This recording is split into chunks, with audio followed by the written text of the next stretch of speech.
Here we have a problem that looks like a tangent, but you'll see how the problem is designed to confuse you. In fact, it is not even a tangent problem. So let's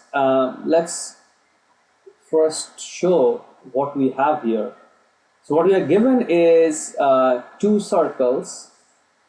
Let's put C1 and C2, and we have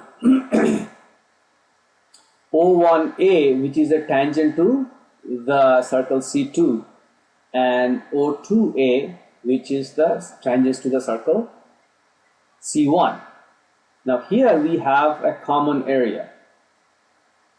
So what you have to find out is the difference between non-overlapping region. So what that means is that, difference between this part minus this part. And what you have been given is the radius of this circle 3 and circle 4. So now when you see such problem, immediately you are tempted to find out the area of the shaded part, and then probably try to figure out the area of non-shaded part of the bigger circle and the non-shaded part of the smaller circle, and then get the ratio or get the difference, because we have to find out the difference of non-overlapping region. I'm not sure what I said first time, but basically you have to find out the difference of the areas.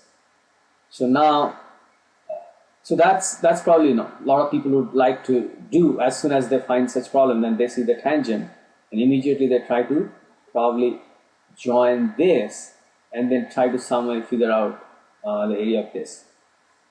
Now that you may lead to final solutions, but it should be a lot more difficult. But there is much simpler way.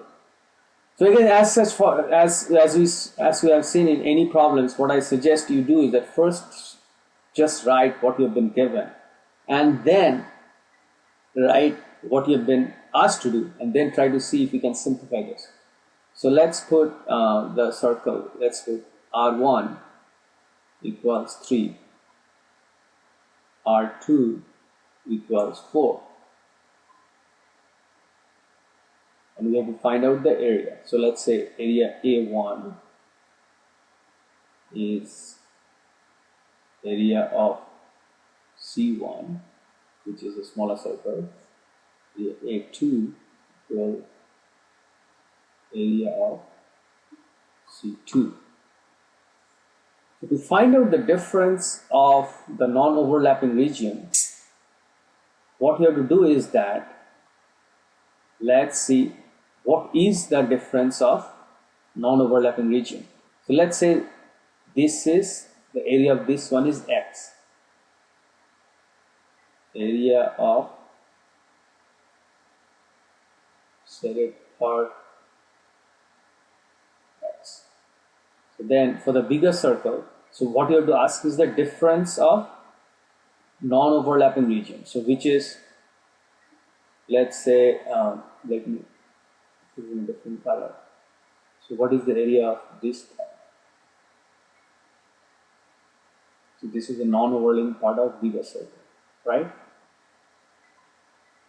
So which is A2 minus X.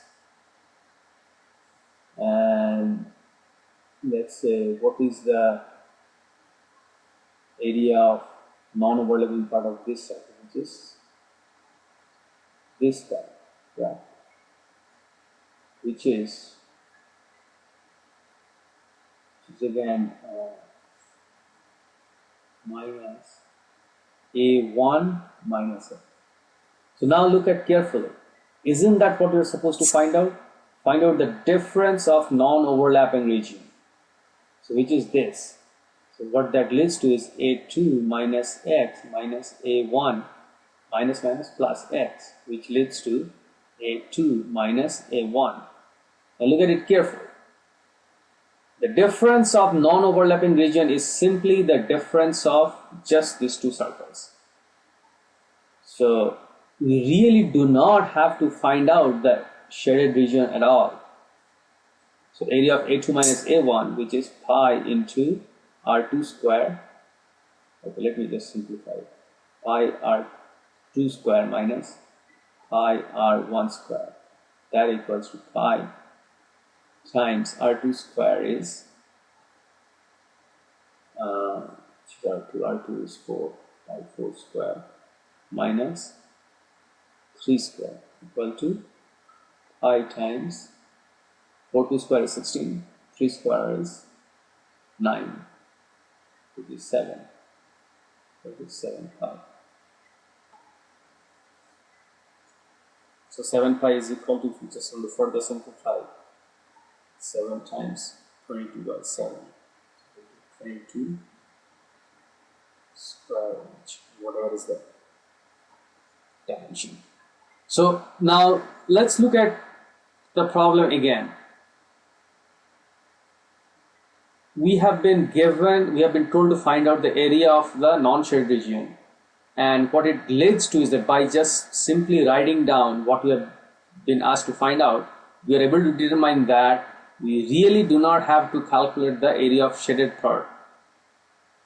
So a lot of times, this sort of tricks you may be given in different tests or different situations wherever you have to deal with geometry and circle and tangents. So always simplify what you have been asked to do. And if you can do that, you will be in a lot good shape while solving the math problems.